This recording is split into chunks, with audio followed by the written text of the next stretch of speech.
Imagine walking across an empty plain where the wind carries nothing but dust. Yet beneath your feet lie the silent bones of a civilization that once sang with voices, markets, and prayers to gods whose names no one remembers. We stand in a present built on the ruins of countless pasts.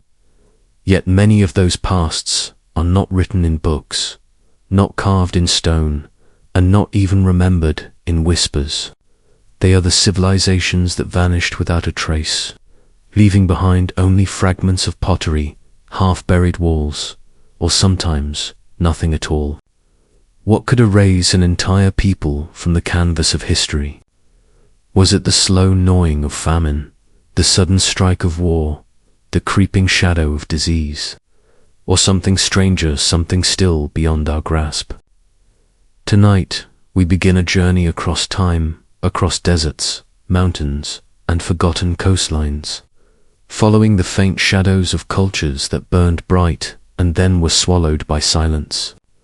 These are not just the famous empires of Egypt, Mesopotamia, or Rome, whose stories we recite like familiar legends.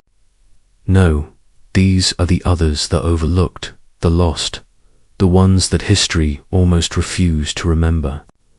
Their ruins lie hidden under jungles, under sand, under oceans. Their names are contested, their languages often undeciphered, their gods exiled from memory. But they once lived, built, ruled, and dreamed. And then they were gone. Some researchers believe their disappearance was simply the course of time, the natural rhythm of rise and fall.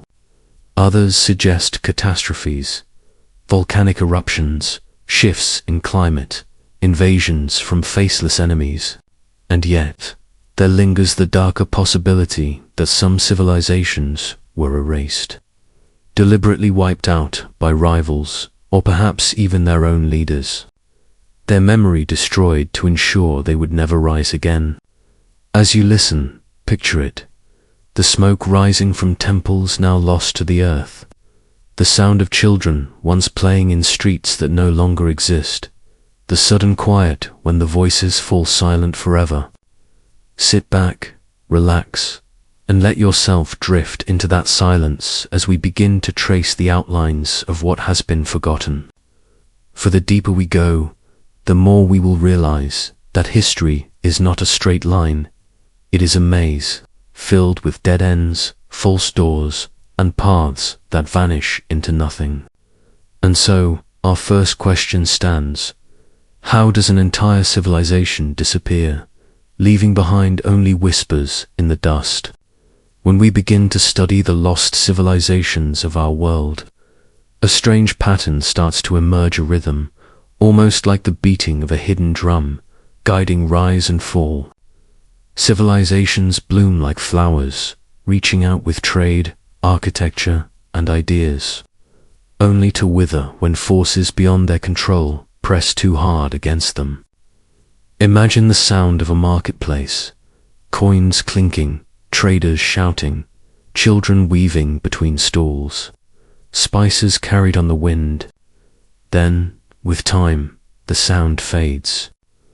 The stalls empty, the houses crumble, the streets are swallowed by weeds. What was once alive becomes nothing more than an echo. But the question that troubles historians is not whether civilizations die, they all eventually do. The real mystery lies in how some vanish almost completely, leaving so little evidence behind that we struggle to even prove they existed. Some scholars suggest climate may be one of the most ruthless destroyers. A prolonged drought can starve a people into silence, and without rivers or rain, once bustling fields become barren, driving entire populations to scatter. Others point to the ever-looming spectre of war. Raiders, invaders, and conquerors sweep through, burning libraries, enslaving survivors, and destroying temples to break the memory of a rival people. Disease, too, lurks in the shadows, plagues that spread silently, stripping cities of life in months. Yet there is something deeper, something harder to explain. Archaeologists often stumble across ruins that seem frozen in time, pottery scattered as though dropped walls abandoned in the middle of construction, whole cities that appear to have been deserted overnight. Why would thousands walk away from their homes and never return? Some researchers whisper of natural disasters, earthquakes that split cities open, tsunamis that swallowed coastlines, volcanic eruptions that blotted out the sun. Others suggest mass migrations, entire populations leaving to find safety, only for their names and language to dissolve into the cultures they joined. And then, of course, there are the stranger theories, stories of ancient knowledge lost, of civilizations deliberately erased from memory by those who came after, or even hints of mysteries we dare not explain, forces we cannot measure. As we move deeper into this story, we must carry that question with us. When a people vanishes, is it because they were destroyed, or because they chose to step into the shadows of history, leaving only faint footprints for us to find? To understand what it means for a civilization to vanish, we need only look at some of the earliest example cities that once commanded influence, trade, and reverence, and yet are now nothing more than faint outlines in the earth. Consider Hattusa in Anatolia, one of the oldest urban settlements in the world, where people lived side by side in mud brick homes with no streets, climbing into their dwellings through roof ladders like bees entering a hive. For centuries it thrived, filled with painted walls, crafted figurines, and a community structure that still puzzles archaeologists. Then, without warning, it declined. Did the soil become too exhausted to farm? Did the people move to greener valleys? Or was there conflict that forced them to abandon their walls? What remains is not a clear answer, but a haunting silence where thousands once lived.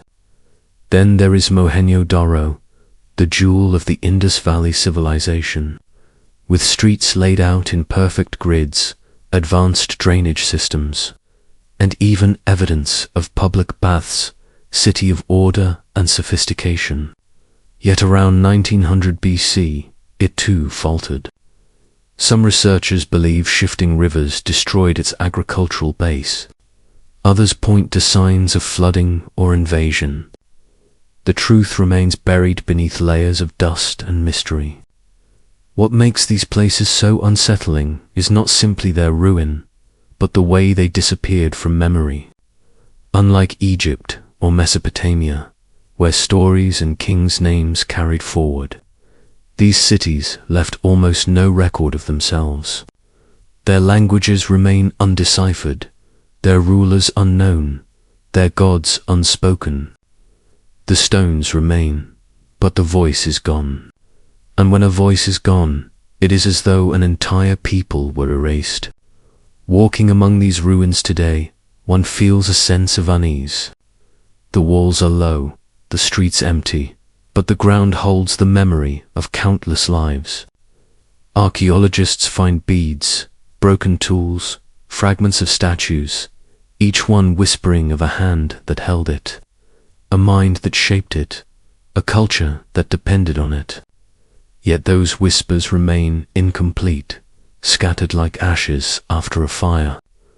What happened to them is still debated, but one thing is certain: civilizations, no matter how strong, do not vanish quietly. They leave scars in the earth, waiting for us to discover them. And the deeper we dig, the more we realize that the world we live in rests upon countless forgotten layers of vanished worlds. Which leaves us with a chilling thought: how many others are still buried, unknown, their stories waiting to rise again. From the dust of the ancient Near East, we travel across oceans and centuries to the thick jungles of Central America, where another story of disappearance whispers through the trees, the story of the Maya civilization. At its height, the Maya world was a vast network of cities, temples, and palaces rising above the canopy.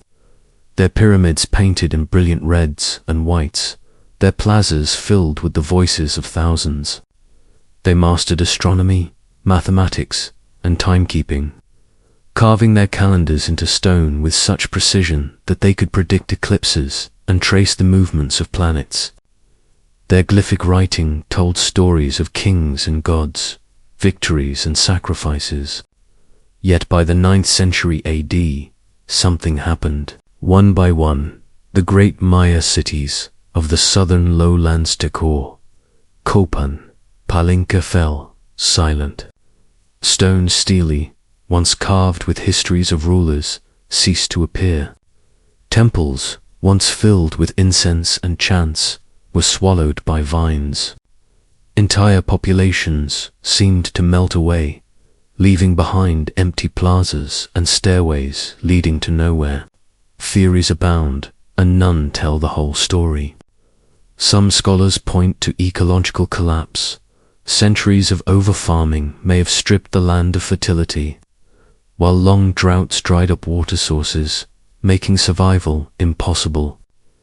Others see evidence of endless warfare, city against city, rival dynasties tearing each other apart in a spiral of blood and ambition until the system simply collapsed under its own weight.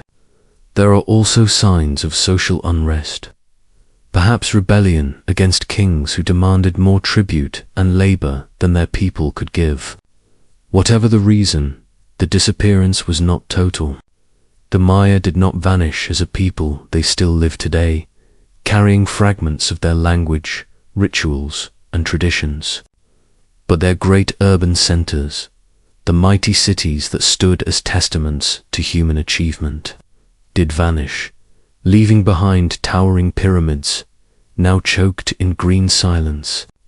Standing at the base of a Maya pyramid today, the jungle alive with birdsong and the buzz of insects, it's difficult not to feel the weight of the mystery.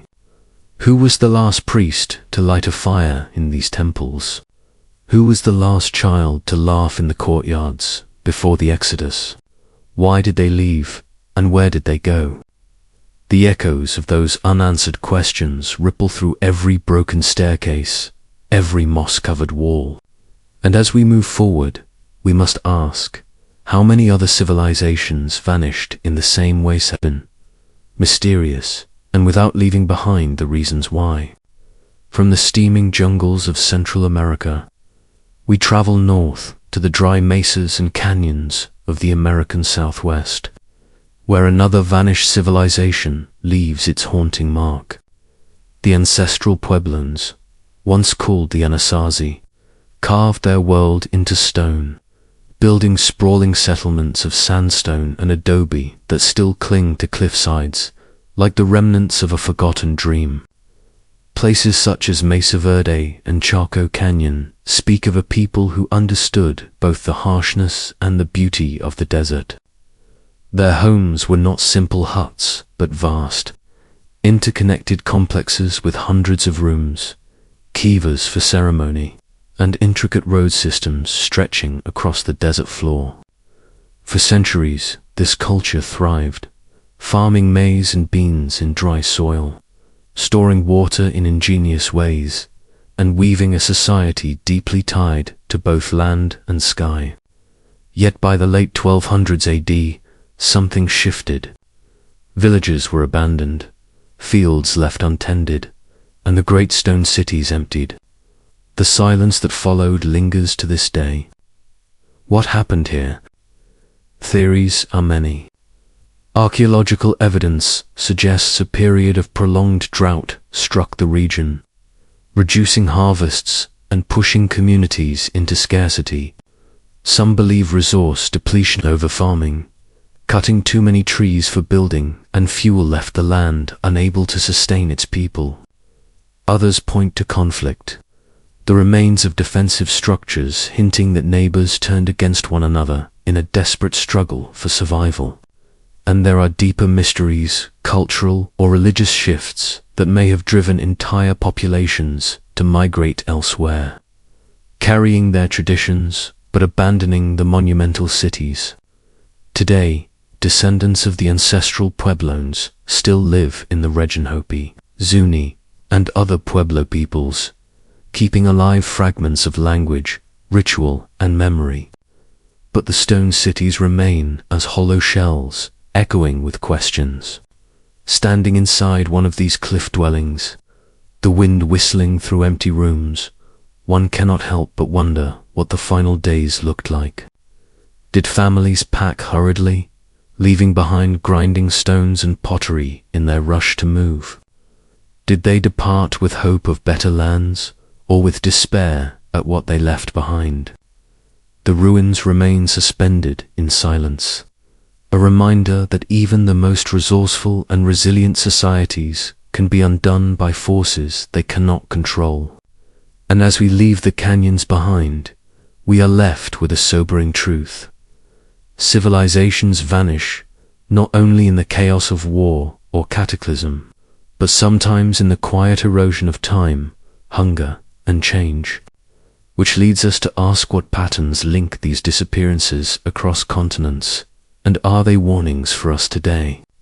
From the mesas of North America, our path bends eastward to the scorched deserts of Arabia, where another lost civilization once carved its greatness directly into the living rock. The Nabateans, masters of water and stone, left behind the haunting beauty of Petra, their rose-red capital hidden in narrow canyons, its facades glowing like embers at sunset. To walk through the sick, that winding corridor of sandstone, and emerge before the towering treasury is to step into a place that feels both eternal and abandoned. At their height, between the 4th century BC and the 1st century AD, the Nabateans controlled vast trade networks, moving frankincense, spices, silk, and gold across deserts that seemed impassable to others. They engineered cisterns, aqueducts, and reservoirs to capture every drop of precious rainwater, sustaining life in places that should have been barren. Their language and art blended Arab, Hellenistic, and local traditions, creating a culture both cosmopolitan and uniquely their own. Yet, like so many others, their greatness was not to last. By the 2nd century AD, their independence had faded. Rome, hungry for control of trade, annexed Nabatea, turning Petra into a provincial outpost. Over time, the once bustling city declined, its trade routes bypassed, its importance dwindling. Earthquakes shattered buildings, and the deserts slowly crept in, swallowing what remained.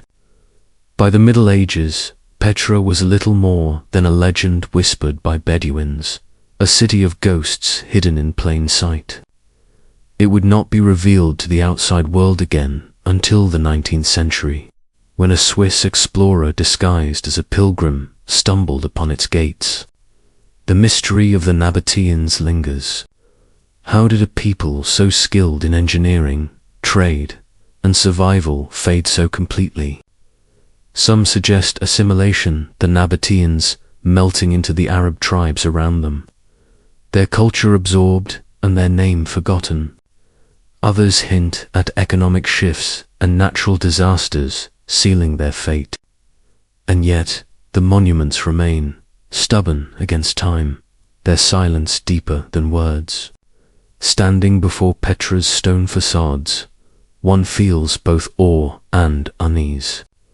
Who were these builders, really? What prayers were whispered in these tombs? What dreams once filled these palaces? The desert does not say. It keeps their story half buried, half told, leaving us with only the shadows of a civilization that seemed eternal and yet disappeared. And so, the Nabateans remind us that even those who command the desert cannot escape the slow erasure of history. The question grows louder. How many other civilizations have left no Petra, no monuments, only dust scattered by the wind. From the sands of Arabia, our journey drifts across the wind-dark sea to the island of Crete, where a civilization once flourished that many believe was the first true European culture, the Minoans. Long before Athens or Rome rose to power, the Minoans built sprawling palaces with labyrinthine halls, painted walls alive with dolphins, lilies, and sacred bulls, and storerooms bursting with goods from across the Mediterranean. The Palace of Knossos was their crown jewel, a complex so vast and intricate that it may have inspired the legend of the labyrinth and the Minotaur. For centuries, they dominated trade, their ships crisscrossing the Aegean, carrying pottery, olive oil, and ideas. They were not just merchants, but artists, visionaries who celebrated life with color, movement, and ritual. And then, in the second millennium BC, the Minoans began to fade. By 1200 BC, their civilization had all but vanished. What destroyed them? Theories multiply, each more dramatic than the last. Some point to the catastrophic eruption of Thera Santorini around 1600 BC, one of the most violent volcanic events in human history. The explosion would have unleashed tsunamis, ash clouds, and years of disrupted agriculture. Was this the blow that crippled Minoan society? Others suggest invasion, perhaps by the Mycenaeans from mainland Greece, who may have swept across Crete, seizing palaces and absorbing what remained of Minoan culture. Still others believe it was not one event, but a combination natural disaster, weakening them. Foreign rivals exploiting their vulnerability, internal unrest, unraveling their unity. Archaeologists still debate, for the ruins do not yield a simple answer. Walking among the stones of Knossos today, one can almost hear the echo of footsteps on flagstone, the voices of priests in sacred chambers, the laughter of dancers in a courtyard.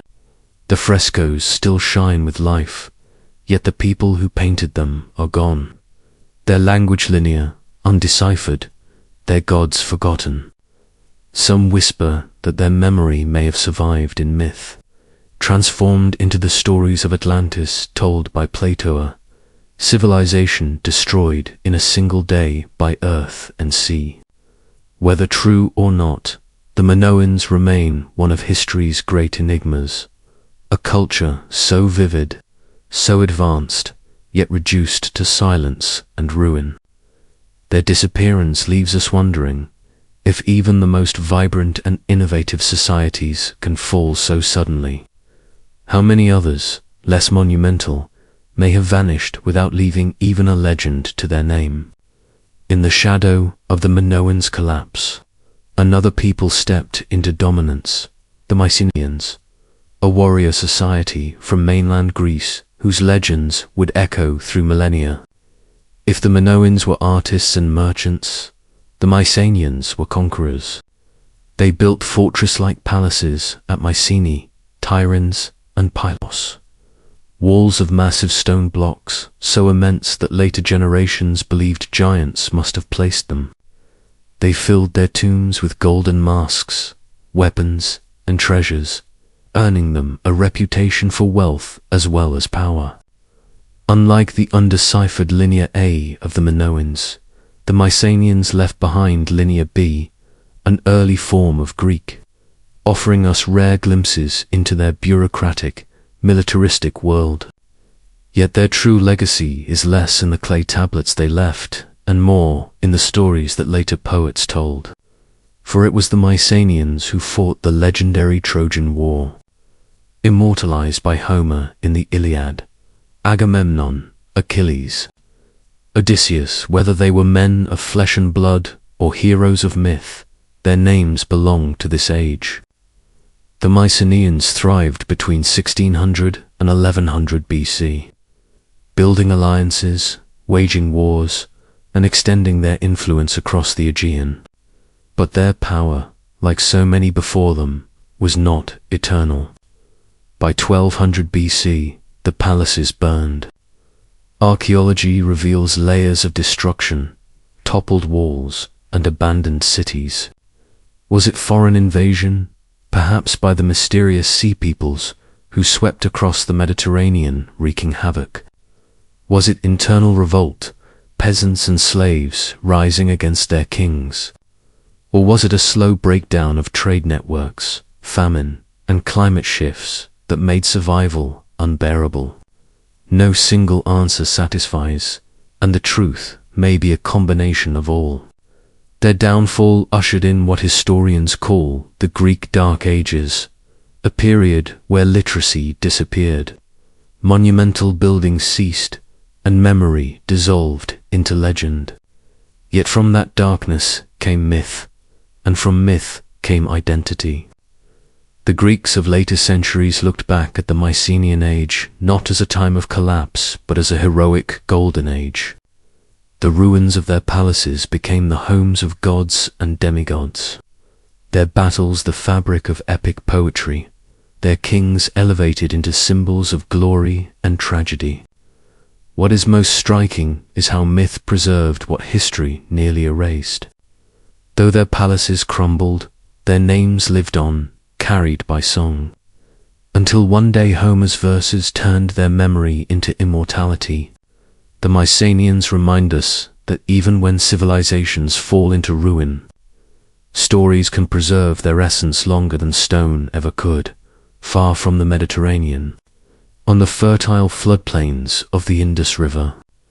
Another civilization rose in quiet brilliance, the Indus Valley Civilization, also called Harappa, flourishing around 2600 to 1900 BC. It was one of the world's earliest urban cultures, yet it remains one of the most mysterious. Here, streets were laid out in perfect grids, cities planned with astonishing precision, and brick houses built with advanced drainage systems that would not be matched until modern times. Archaeologists have uncovered public baths, granaries, and standardized weights that hint at a society both organized and highly interconnected. Yet, in striking contrast to other great civilizations, there are no grand palaces, no towering temples, no monuments to kings or gods. Whoever led the Indus Valley people did not carve their names into stone or immortalize themselves in statues. Power, it seems, was distributed differently, perhaps more equally, or perhaps in ways we cannot yet comprehend. Their script, a sequence of delicate symbols carved onto seals and pottery, has never been deciphered. This silence frustrates historians, for without words, we can only speculate. Were they merchants, priests, councils of elders? Were their cities linked by a shared culture, or were they rival states? What gods did they worship, and what stories did they tell around their hearths? The end of their civilization is as enigmatic as its structure. Around 1900 BC, the great cities began to empty. Mohenjo-daro, once alive with markets and voices, grew silent. Some suggest climate shifts altered the rivers, drying fertile lands into desert and flooding others. Others propose disease spread through the dense urban centers. Still others imagine invasions by nomadic peoples, though evidence remains elusive. Whatever the cause, the civilization that had mastered water and trade vanished into obscurity. Unlike the Egyptians or Mesopotamians, who left monuments of conquest and dynasties, the Indus left only bricks, beads, and unanswered questions. Standing among the silent ruins today, one feels an uncanny emptiness, as though the city still holds its secrets behind closed doors. Every excavation uncovers something precise yet mute, a seal of a horned figure, a delicate necklace, a bath designed with care, and yet no voices remain to explain them. The Indus Valley civilization reminds us that even the most advanced and orderly of societies can fade into whispers if its memory is not guarded. Perhaps their greatest mystery is not just why they disappeared, but why they never felt the need to tell us who they truly were. On the other side of the world, deep in the jungles of ancient Mesoamerica, another civilization carved its place into history, though much about them remains veiled in shadows.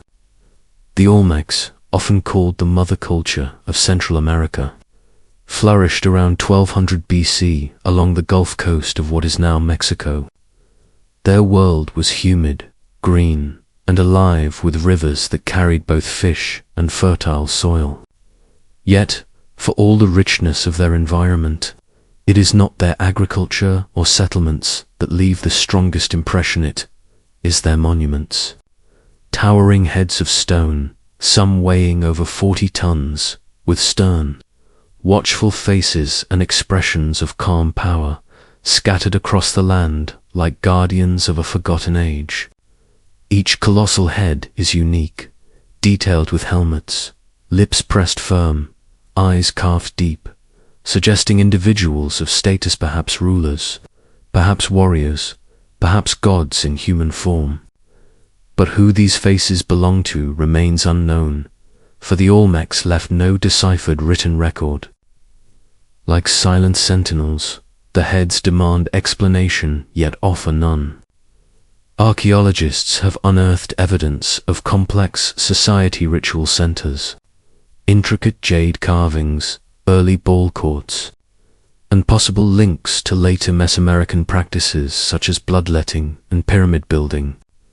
Some researchers suggest the Olmecs pioneered much of what would become the foundation for Maya and Aztec civilizations. Others believe the Olmecs were not the first, but merely part of a larger, regional development of cultures that influenced one another. Still, their sudden disappearance around 400 BC remains another riddle. Did their environment turn against them? Did rising rivers flood their lands, or did volcanic activity disrupt their settlements? Or were they absorbed into emerging societies, their traditions swallowed by those who followed, leaving only fragments behind?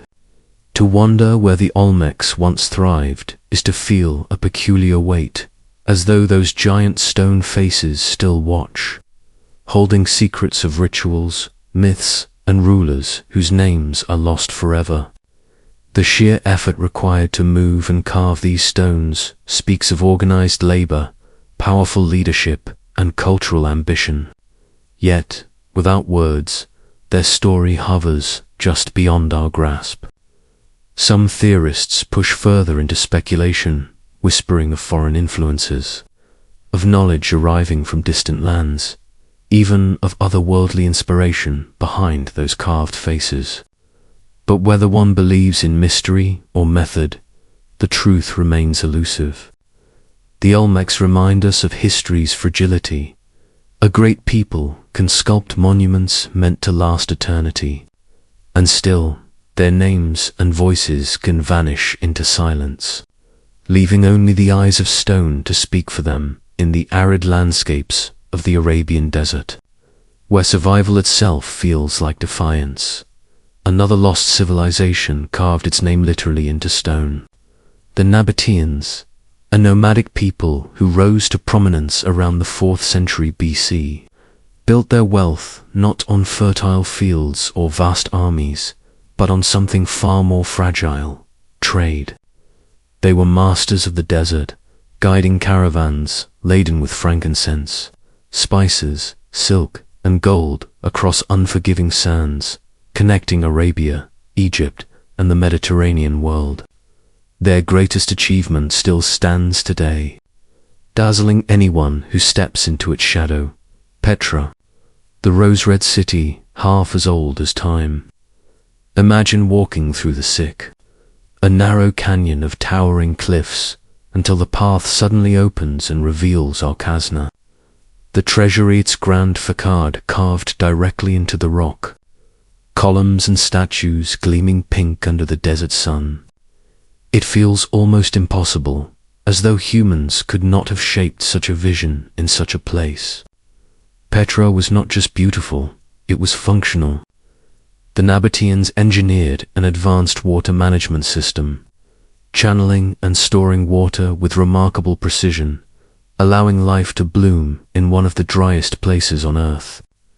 Their tombs, temples, and monuments whisper of a people who blended artistry with practicality, carving permanence out of stone in a world of shifting sands.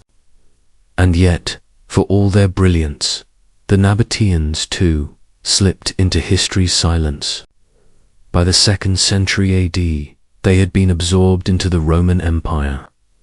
Their language fading, their gods forgotten, their unique identity dissolved into the tides of larger powers.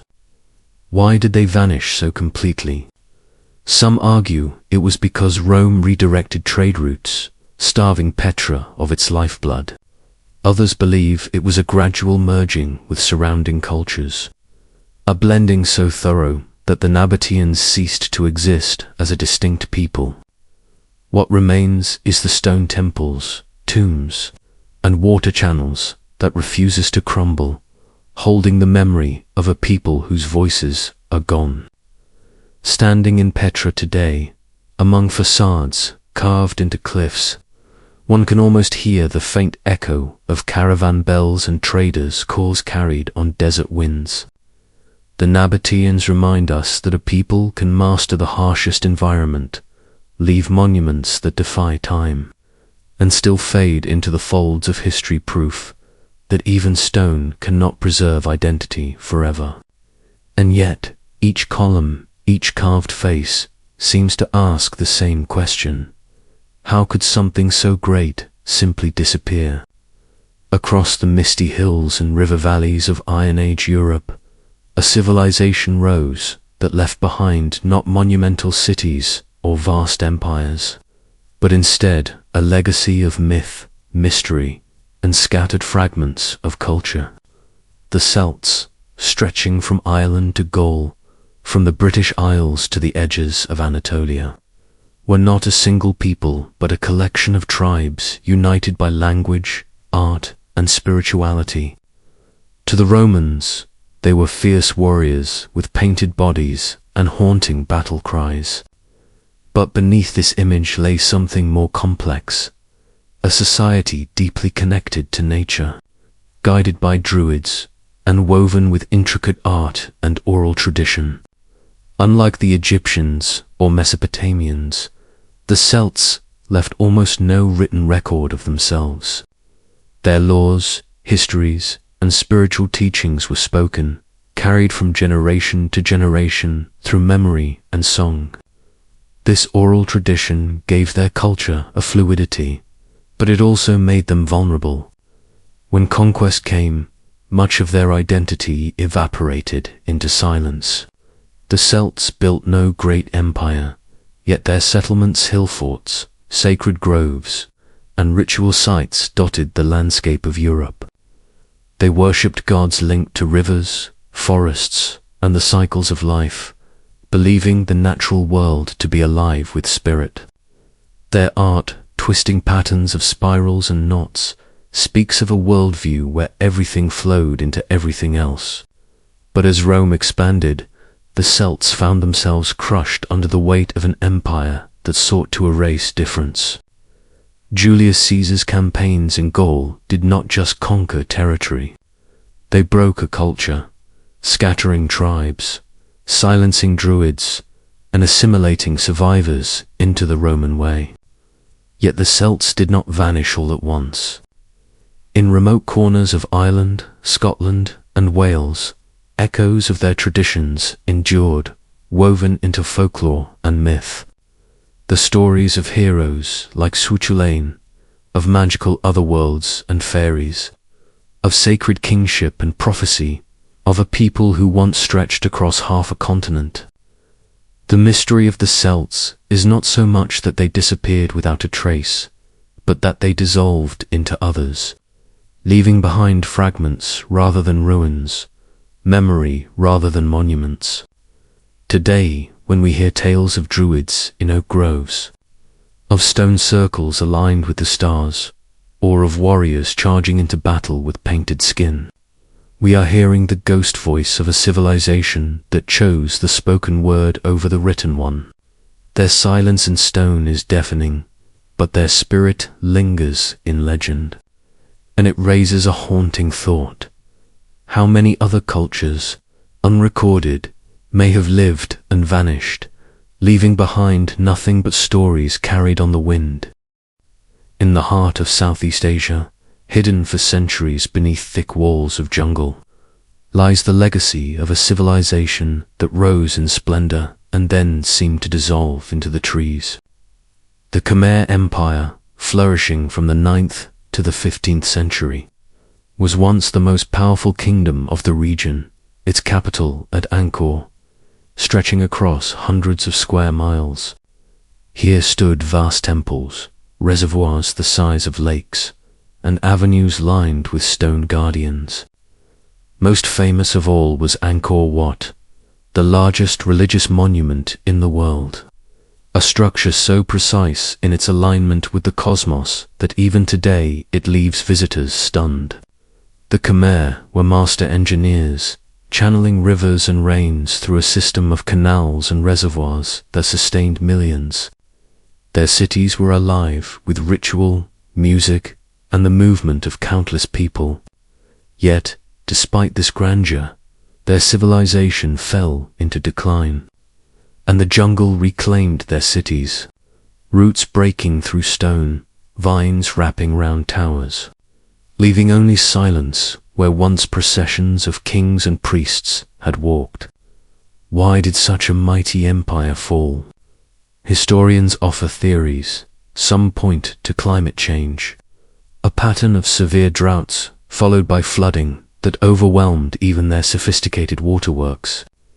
Others suggest internal strife, rebellions, shifting alliances, and the crushing weight of maintaining such vast infrastructure. Foreign invasions, too, may have dealt the final blow, as neighboring powers pressed against weakened borders. But what makes the Khmer collapse so haunting is not only the scale of what was lost, but how quickly nature erased their presence. For centuries, European explorers who stumbled upon Angkor's ruins believed they had discovered a lost city, unaware that local Cambodians had always known of its existence, passing down legends of kings and gods who had once commanded the land. The site of Angkor Wat today is both breathtaking and eerie, towers rising above the trees, like the peaks of a forgotten mountain range, carvings of apsaras and deities still dancing in stone while the jungle hums with life. The Khmer Empire reminds us that even the most advanced societies can be fragile, and that human achievements, no matter how colossal, can vanish beneath vines and silence. Standing before Angkor Wat at dawn, when the sky burns orange and the temple's reflection shimmers in the moat, one cannot help but ask, how could a people who built so much, who aligned their world with heaven itself, vanish into the shadows of the jungle? In the rugged highlands of Anatolia, where today's Turkey meets ancient memory, there once rose a kingdom that rivaled Egypt and Mesopotamia in power, yet slipped so quietly into obscurity that for centuries historians doubted it had ever existed. The Hittites, flourishing between 1600 and 1200 BC, commanded an empire that stretched across Anatolia and into the Levant, their armies clashing with the pharaohs of Egypt in battles recorded in both Egyptian hieroglyphs and their own cuneiform tablets. Their capital, Hattusa, was a city of massive stone walls and monumental gates, adorned with carvings of lions and gods, a fortress that seemed unassailable. Unlike the myth-wrapped Mycenaeans, the Hittites were well documented, yet their words lay buried in clay tablets until the modern age, waiting for rediscovery when archaeologists uncovered their archives, written in a script that took decades to decipher. The story of an empire emerged: treaties, laws, prayers, even the world's first recorded peace treaty, signed after the Battle of Kadesh with Egypt's Ramses II. And yet, despite such strength, their empire collapsed in the chaos of the Late Bronze Age. Their palaces were burned, their people scattered, and their name faded from memory. By the time Greek historians were writing, the Hittites were already forgotten, their existence reduced to faint biblical mentions. Why did they fall? Some point again to the mysterious sea peoples, raiders who swept across the Mediterranean and left cities in flames. Others note internal strife, famine, and shifting alliances that fractured their once cohesive empire. Climate studies suggest that drought may have undermined their agricultural base, leaving their armies weakened and their people desperate. The truth may be a combination of all these forces converging at once. What makes the Hittites particularly haunting is the silence that followed them. Unlike Egypt, which endured, or Mesopotamia, which evolved into later powers, the Hittites vanished so completely that their rediscovery in the 20th century stunned the academic world. To think that a people who once negotiated as equals with pharaohs and commanded legions of warriors could simply dissolve into anonymity is a chilling reminder of history's fragility. Today, when you walk among the ruins of Hattusa, the carved lions still stare with fierce eyes, as though guarding a memory nearly erased. And in those silent stones, one cannot help but wonder how many other empires, perhaps even greater, once existed only to vanish so thoroughly that we will never know their names. In the vast deserts and canyons of the American Southwest, another civilization carved its existence into the rock, leaving behind a haunting silence that still echoes through empty dwellings and sacred sites. The ancestral Pueblones, once known as the Anasazi, flourished between 100 and 1300 AD, building some of the most astonishing settlements in North America.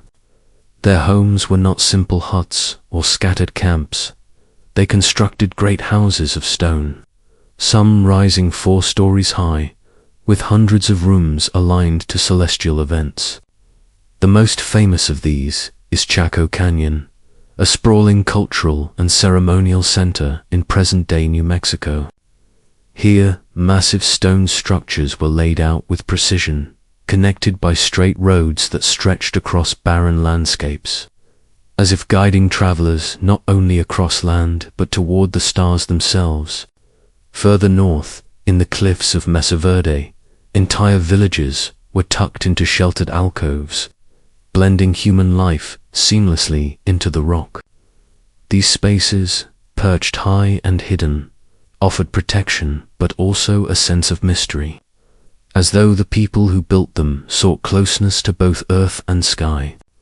Archaeologists find traces of their rituals, kivas, circular underground chambers believed to be portals to the spiritual world, where firelight flickered against stone and chants rose into the night. For centuries, the Pueblans thrived, adapting to harsh landscapes with ingenuity, cultivating maize, beans, and squash, channeling precious water into their fields. Yet, around the late 13th century, something shifted. Chaco Canyon was abandoned, cliff dwellings emptied, roads no longer traveled. The people dispersed, leaving behind only ruins. Theories abound. Some point to prolonged droughts that made agriculture impossible, forcing mass migration. Others suggest internal strife or pressure from neighboring groups. Still others imagine religious or social upheaval, perhaps even a deliberate choice to leave behind centers that no longer served their needs. What is certain is that they did not vanish completely. Their descendants live on in the modern Pueblo peoples, Hopi, Zuni, Akama, and others who still carry fragments of the traditions, stories, and spirituality of their ancestors. Yet the mystery remains. Why were such magnificent centers abandoned so suddenly? And why do the stones of Chaco and Mesa Verde still feel as though the people left only yesterday? To stand in those silent dwellings today is to feel a strange presence, as though the voices of the past still linger in the walls, whispering of a civilization that knew both the vastness of the desert and the infinite sweep of the stars and then chose to leave, without ever telling us why. On the Horn of Africa, where the Red Sea meets the highlands of Ethiopia, there once stood a kingdom so powerful that it rivaled Rome, Persia, and India in influence. The kingdom of Aksum, flourishing from around the 1st to the 7th century AD, was a crossroads of trade, wealth, and belief. Its merchants controlled ports along the Red Sea, trading ivory, gold, and exotic goods to distant empires. Its coins, minted in gold and silver, circulated far beyond its borders, stamped with crosses when the kingdom embraced Christianity, making Aksum one of the earliest great Christian empires in the world. Its monuments still rise from the earth-towering stele, obelisks carved from single blocks of granite, some standing over 70 feet tall. These silent pillars mark the graves of kings, their surfaces etched with false doors and windows, as if guiding the dead into eternal palaces. At the heart of Aksum lies another legend, the Ark of the Covenant, which local tradition claims is hidden in the Church of St. Mary of Zion, guarded by monks who never leave the compound. Whether truth or myth, it adds to the kingdom's aura of mystery. Yet, for all its grandeur, Aksum declined until it nearly disappeared from memory. Historians debate why.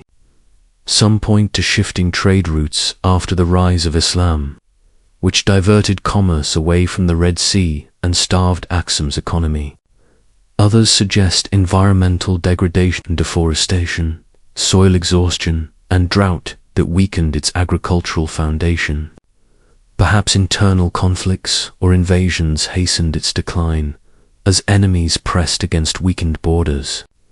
What remains certain is that by the 10th century, Aksum's power had dissolved, its monumental stele left standing in eerie silence, its once bustling ports abandoned. Later, Ethiopian kingdoms would claim Aksum as their ancestor, but the memory of its might grew faint, remembered only in fragments of tradition and legend. To stand before the fallen stele today is to feel the weight of time pressing down, as if the very earth is trying to swallow the remnants of a kingdom that once commanded the world's attention. Aksum is a reminder that even empires that shape religion, trade, and culture can slip into shadow, their voices hushed until rediscovery centuries later. And it leaves us with a lingering question: if a kingdom so vast, so sophisticated, and so legendary could vanish into obscurity, how many others have we already lost buried beneath sands, forests, or oceans, waiting for us to stumble upon their silent stones? In the dense rainforests of Central America, among howler monkeys and ceaseless buzzing insects, lie the stone remnants of one of the most advanced civilizations of the ancient world. The Maya, from roughly 2000 BC until the 16th century AD, they built city-states of extraordinary complexity, towering pyramids, palaces, observatories, and ball courts, all wrapped in intricate carvings that told stories of gods, kings, and time itself.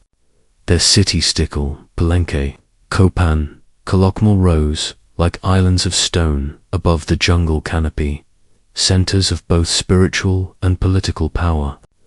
The Maya mastered mathematics, developed a writing system of elaborate glyphs, and charted the movements of stars and planets with an accuracy that still amazes modern astronomers. Their calendar cycles reflected a worldview where time itself was sacred, an endless weaving of cosmic patterns. Yet, around the 9th century AD, something strange began to happen. The great cities of the southern lowlands were suddenly abandoned. Stone temples were left unfinished, ceremonial plazas went quiet, and inscriptions ceased. By the time the Spanish arrived centuries later, the once thriving Maya heartland had fallen into silence. Why? Theories abound, each as compelling as the last. Some scholars point to environmental collapse, centuries of deforestation combined with prolonged droughts that left the land barren, unable to feed massive urban populations. Others suggest warfare between rival city-states escalated beyond control, draining resources and destabilizing kingdoms. There are also signs of social upheaval.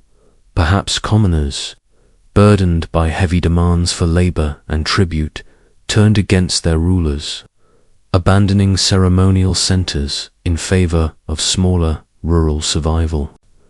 Still, the Maya did not vanish completely.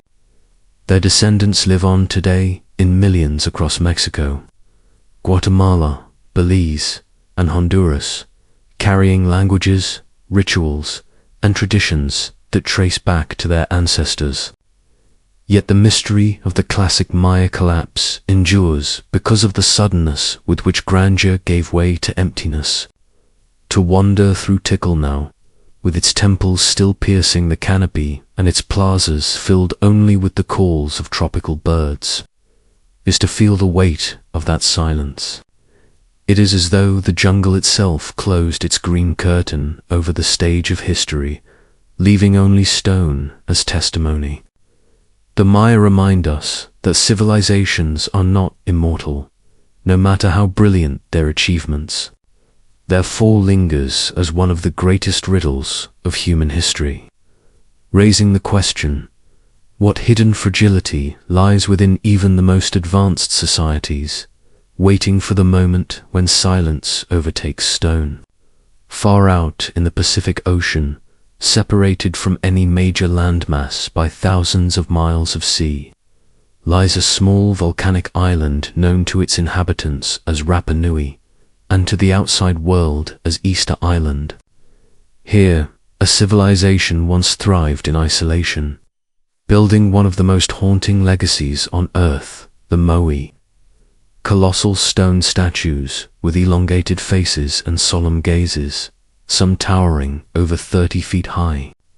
These silent watchers, planted across the island's slopes and coastlines, seem to gaze both outward toward the horizon and inward into the soul of humanity itself. Each Moai carved from volcanic rock and transported somehow across rugged terrain, represented ancestral chiefs or powerful figures meant to embody authority and spirit. But behind their stoic faces lies a troubling question. How did the builders of these statues disappear so completely? When Europeans first arrived in the 18th century, they found a small, struggling population on the island, living without the resources or technology seemingly required to erect such monuments. The once flourishing society had collapsed, leaving only ruins and mystery. Theories of their downfall vary widely. One view suggests ecological collapse, that in carving and moving the Moai, the islanders deforested their land, exhausting resources and leading to famine and conflict. Another theory points to internal strife, with clans battling for dominance, toppling statues in acts of defiance. Others argue that disease and slavery, brought by contact with outsiders, sealed the final fate of a weakened people. Yet deeper questions linger. How exactly were the massive statues moved without wheels, draft animals, or metal tools? Oral traditions speak of the Moai walking across the island, leading some to speculate about lost techniques of balance, ropes, or even more mysterious forces. The Moai stand today as both testimony and warning. They remind us of the fragility of societies in closed systems, where the balance between nature and human ambition can tip suddenly toward collapse. But they also remind us of human ingenuity, the drive to create symbols so enduring that they outlive the people who built them. To walk among the moai is to feel as though you were trespassing in the presence of ancestors, their unblinking eyes locked on something beyond time. And the question hangs heavy in the air. What drove a people so determined to honor their past into a silence so deep that only stone remains to speak for them? Deep in the rainforests of Central America, the ancient Maya civilization constructed cities of breathtaking complexity, filled with towering pyramids, sprawling plazas, and intricate glyphs carved into stone. At their height, the Maya were mathematicians, astronomers, and architects of time itself, leaving behind a calendar system so advanced that it continues to stir fascination and dread in the modern imagination. The Maya saw time not as a straight line, but as an eternal cycle, a series of repeating ages in which creation and destruction alternated endlessly. Their long count calendar tracked spans of time stretching thousands of years into the past and the future, marking great epochs of human existence. The calendar's accuracy rivaled modern astronomical calculations, capable of predicting solar eclipses with uncanny precision. Yet it was the cycle ending on December 21st, 2012, that caught global attention. To the Maya, this date marked the close of a great cycler turning of the wheel rather than an absolute end. But modern misinterpretation transformed it into an apocalyptic prophecy, fueling fears of the world's destruction. In truth, what the Maya envisioned was not annihilation, but renewal, a transition to another age in the grand rhythm of the cosmos. Still, the Mayas' fascination with time was not just abstract. They believed their gods required human blood to keep the universe balanced, and ritual sacrifices were woven into their calendar, syncing human life with celestial events. Temples rose as both observatories and sanctuaries, places where priests would chart the movements of Venus and the stars, then decree when kings should go to war, or when farmers should plant their maize. But even as their calendars promised eternal cycles, the Maya themselves were not immune to collapse. By the 9th century, many great cities were abandoned, swallowed by jungle. Scholars point to drought, warfare, and political instability. Yet the irony lingers. A people who measured time with such mastery could not escape the brutal forces of history. Today, the Maya's legacy endures not just in their descendants, but in the stones of Tikal, Copan, and Chichen Itza, where shadows of ancient rituals seem to flicker at dawn.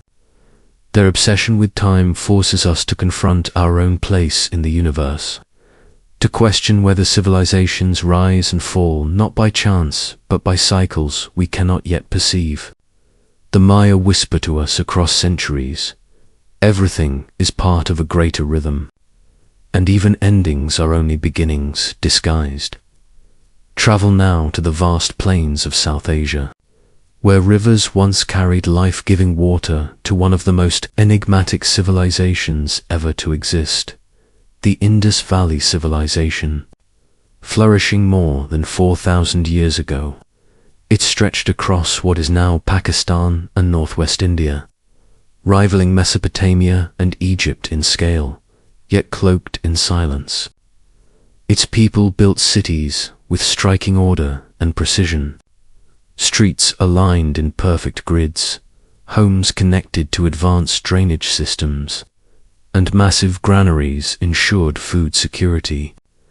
This was not the chaotic sprawl of chance, but the deliberate vision of a society deeply invested in structure and stability. And yet, unlike their contemporaries, the Indus left behind no grand temples or pyramids, no monuments proclaiming kings or gods. Instead, what remains are modest seals and fragments of a script so mysterious that it has never been deciphered. These tiny engravings, carved into stone or etched on pottery, depict animals, geometric patterns, and symbols that suggest an entire language waiting to be unlocked, but without a bilingual key, like the Rosetta Stone for Egyptian hieroglyphs.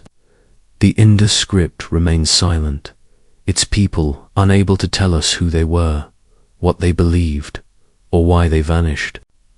Some scholars argue that their society was uniquely egalitarian, without powerful rulers, pointing to the absence of palaces or royal tombs. Others suggest that hidden hierarchies existed, their traces simply lost to time. Whatever the truth, the cities of Mohenjo-daro and Harappa radiate a sense of quiet dignity, as though their inhabitants valued daily life over monumental glory. And then, sometime around 1900 BCE, the silence deepened. The once thriving cities emptied, leaving behind crumbling bricks and abandoned wells. Was it climate change, as shifting rivers turned fertile lands to desert? Was it invasion, with new peoples pushing into the region?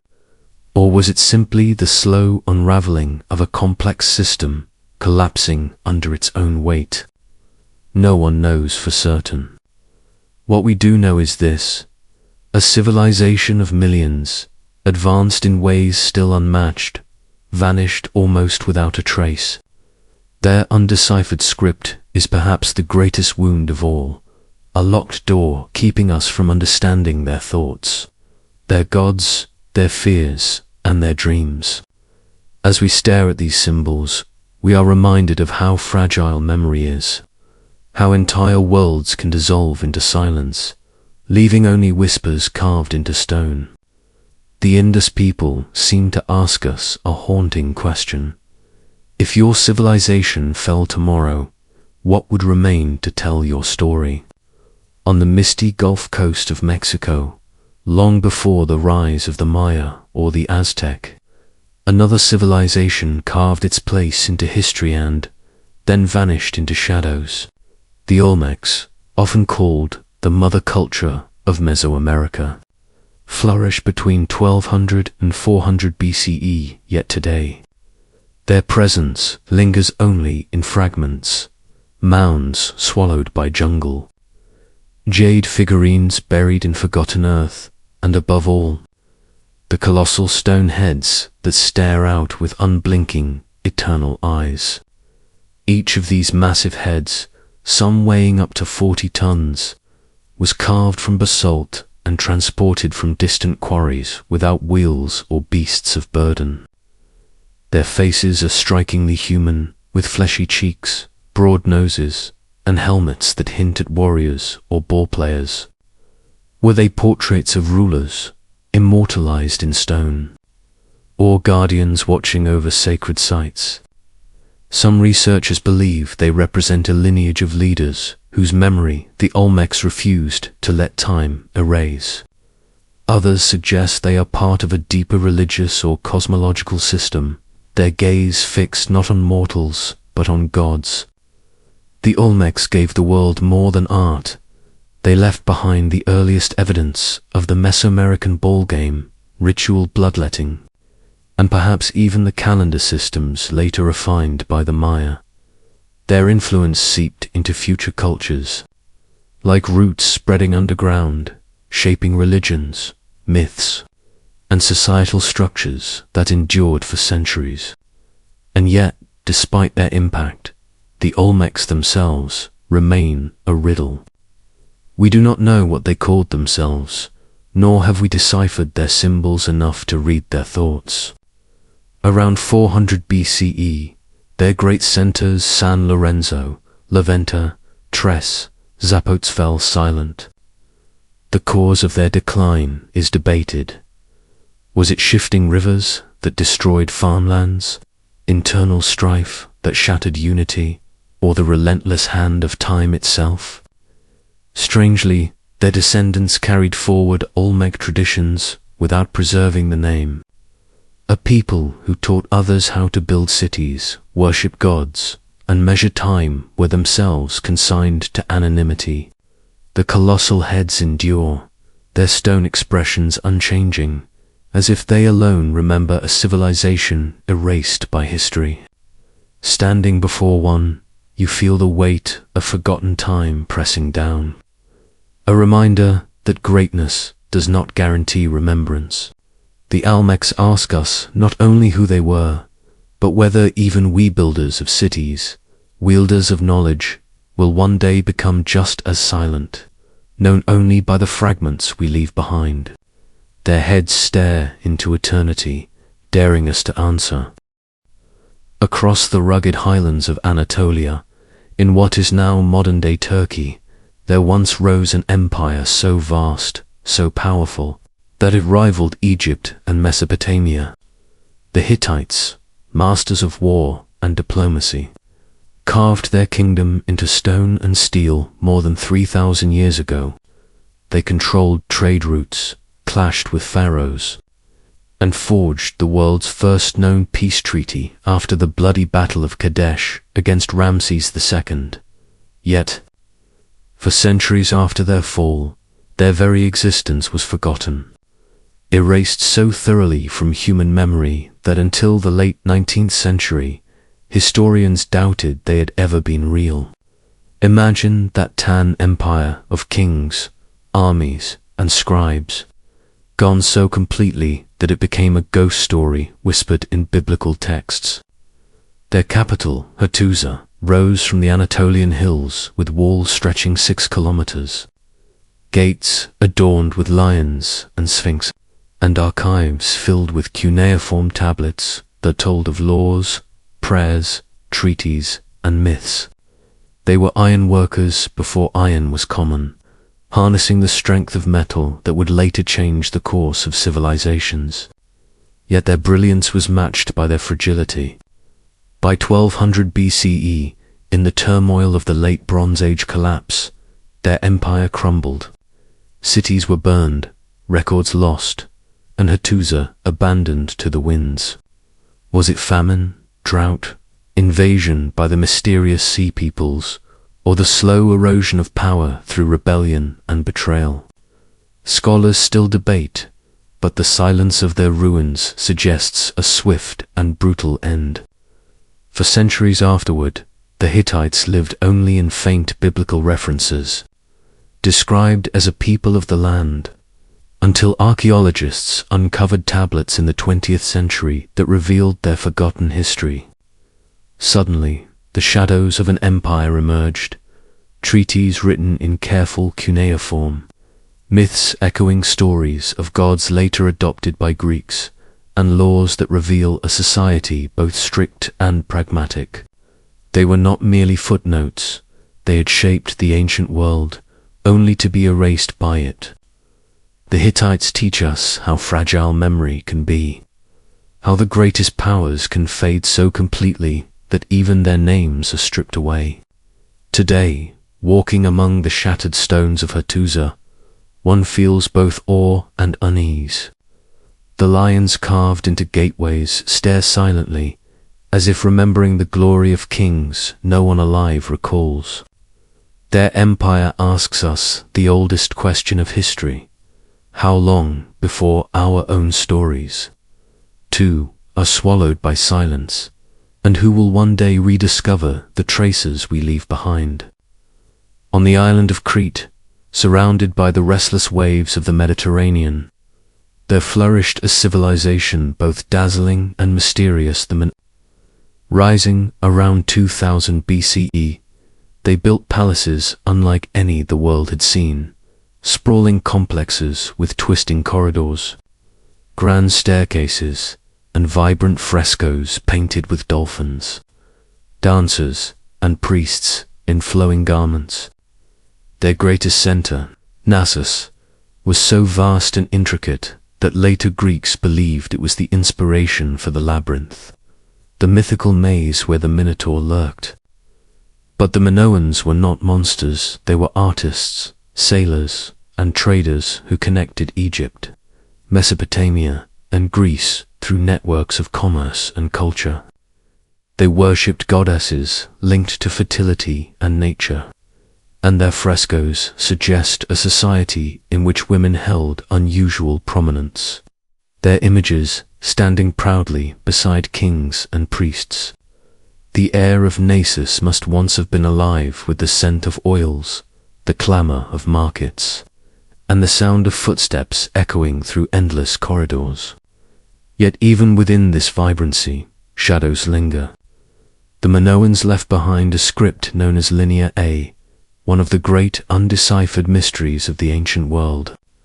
We cannot yet read their records, their prayers, or their laws. Their voices are sealed inside symbols we cannot unlock, keeping their thoughts forever hidden. Around 1450 BCE, their palaces fell in flames. Some blame the eruption of Thera, modern-day Santorini, one of the most violent volcanic events in history, which sent tsunamis crashing onto Crete and covered the skies in ash.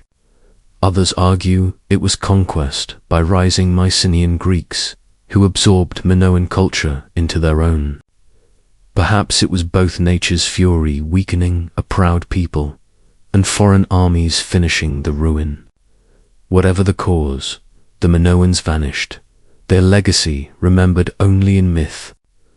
To the Greeks, they became the backdrop for legends. King Minos, the labyrinth, the Minotaur, and the tragic story of Theseus and Ariadne. But behind these myths lies a real people whose palaces now lie in ruin. Their frescoes faded, but still whispering of a world where art and ritual shaped daily life. The Minoans remind us that even the most radiant civilizations can be shattered by forces beyond control, whether fire from the earth or storms of war. Their labyrinth was not just of stone, but of history itself, a maze where truths and myths intertwine, daring us to enter, knowing we may never find the way out. Hidden among the sandstone cliffs of the Arabian desert lies Petra, a city carved directly into rose-red stone, shimmering at sunrise as if the very rock were aflame. This was the heart of the Nabateans, a people who turned desolation into wealth, mastering trade in one of the harshest landscapes on earth. Flourishing from the 4th century BCE, the Nabateans controlled the caravan routes that carried frankincense, myrrh, spices, and silks across Arabia into the Mediterranean. Their merchants grew rich, not from conquest, but from guiding goods through deserts, where only they knew the hidden water sources and safe paths. At the center of this trade stood Petra, a city half-built and half-carved, where towering facades, like the famous Al-Khazna or treasury, rise from cliffs like frozen flames. Walking through the narrow Sikh, the winding gorge that leads into Petra, one can still imagine the echo of camel bells, the scent of incense, and the glitter of goods exchanged under desert stars. But what makes the Nabateans so mysterious is not only their city's grandeur. It is the fragments of their culture that refuse to reveal themselves fully.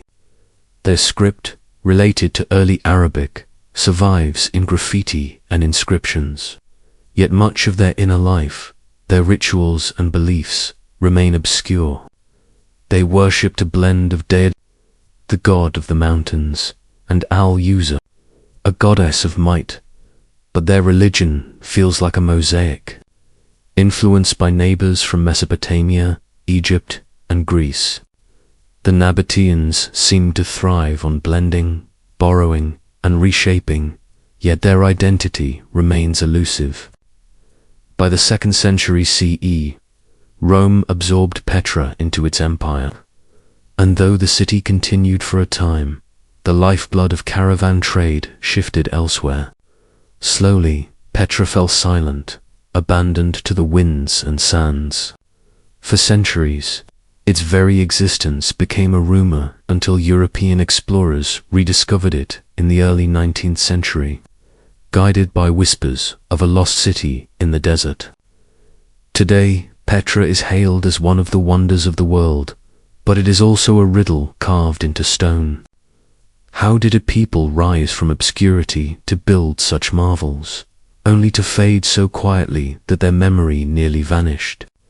Standing before the treasury, its columns glowing pink in the fading light, you cannot help but feel that Petra is not just a ruin, but a story half told, a reminder that entire civilizations can carve their names in stone, yet still be swallowed by silence.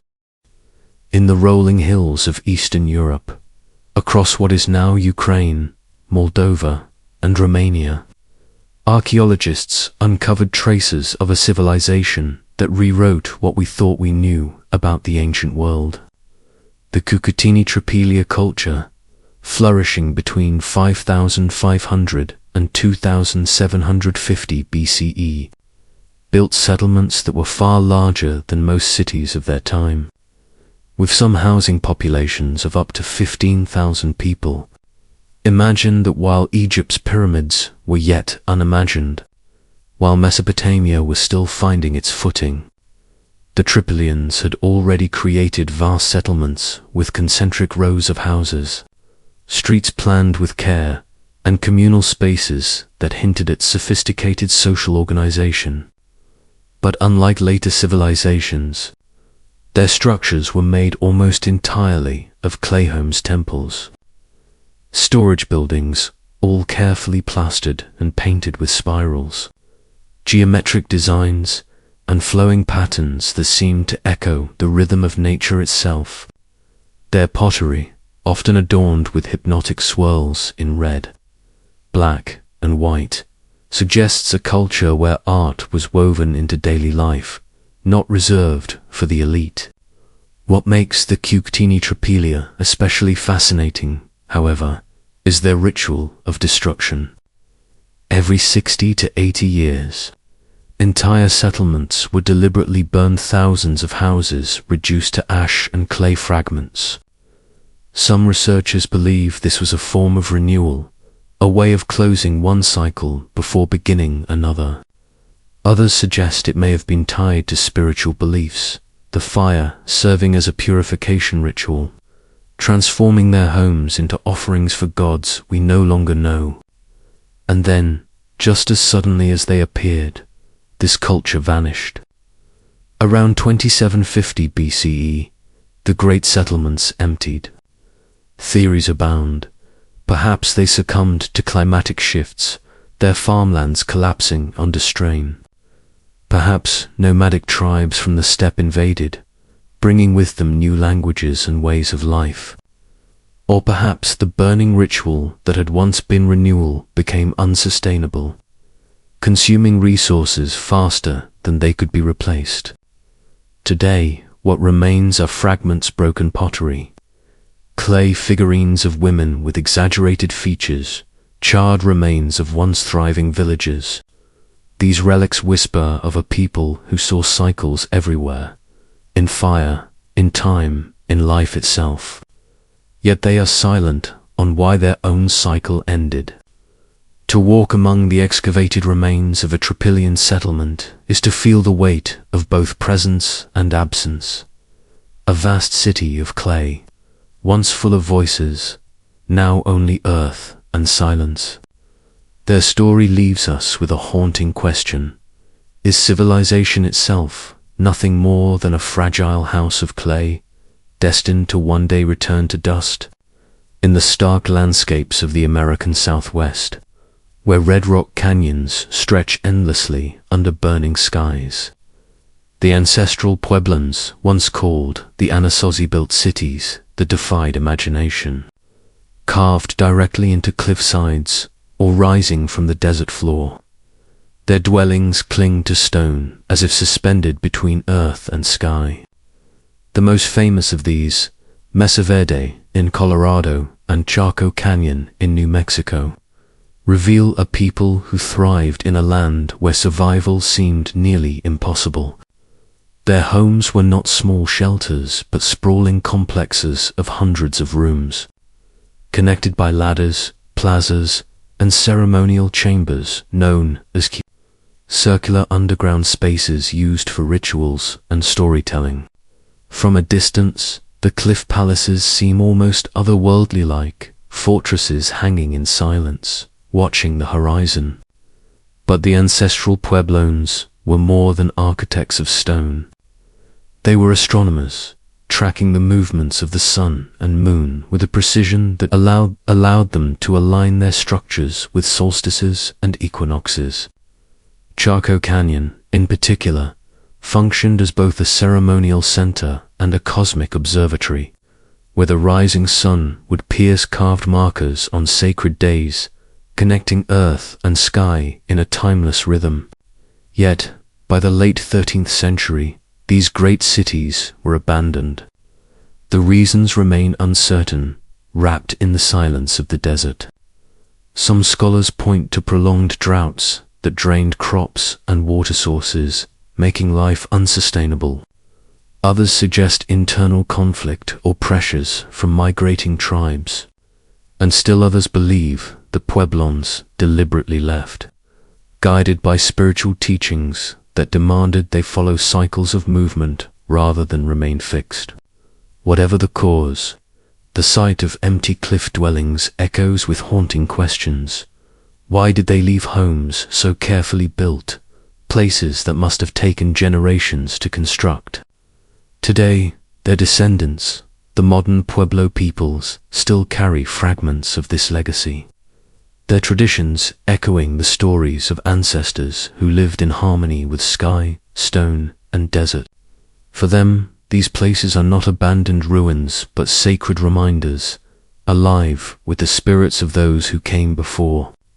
To stand before a cliff palace at dusk, when shadows creep across the canyon, is to feel the presence of a civilization that spoke not in towering empires or armies, but in stone aligned to the stars. The ancestral Pueblones remind us that civilization is not only about conquest, but about communion with land and cosmos, balance so fragile that when disrupted, it can vanish into silence, leaving only echoes in the cliffs. From the jungles of Central America to the deserts of Arabia, from Europe's clay-built cities to the canyons of the American Southwest, the trail of vanished civilizations leaves us with one unshakable truth: nothing lasts forever.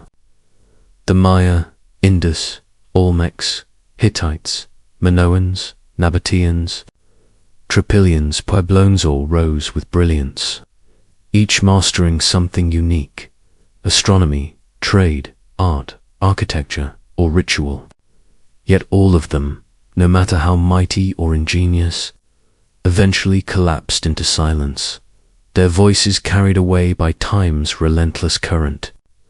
Their ruins stand as bones of memory, reminders that human ambition is both magnificent and fragile. Some disappeared quickly, undone by volcanoes, earthquakes, droughts, or invasions. Others unraveled slowly through cycles of overuse, internal conflict, or gradual shifts in trade and power. In every case, what lingers most is mystery, the unanswered questions carved into stone, burned into clay, or locked in undeciphered scripts. Were their gods silent when their cities fell? Did they know the end was coming? Did they believe their world would return, as the Maya imagined, in cycles of renewal? Standing among their ruins, we cannot help but see reflections of ourselves. Our modern world, with its steel towers and digital empires, feels unshakably, yet so, too, must have felt the palaces of Naxos, the avenues of Mohenjo-Daro, the walls of Hattusa. Civilizations vanish, not always with warning, but often in silence, leaving later generations to piece together their stories from fragments and whispers. These lost worlds remind us of the impermanence of power, the fragility of memory, and the humbling truth that time erases as much as it creates. And yet, perhaps there is comfort in knowing they are never entirely gone. Every ruin is a conversation across centuries. Every shard of pottery or faded carving, a voice still speaking, even if faintly. The ghosts of vanished civilizations do not only haunt, they teach. They warn of the dangers of imbalance with nature, of forgetting cycles that sustain life, of believing greatness is eternal. But they also inspire, all showing us what human hands and minds are capable of when united with vision and purpose. And so, as we close this journey through the shadows of history, one question remains lingering in the silence. Will our own civilization endure? Or will we, too, one day become a story told in fragments? A name etched faintly into the stone of memory, waiting for some future explorer to rediscover and wonder who we once were.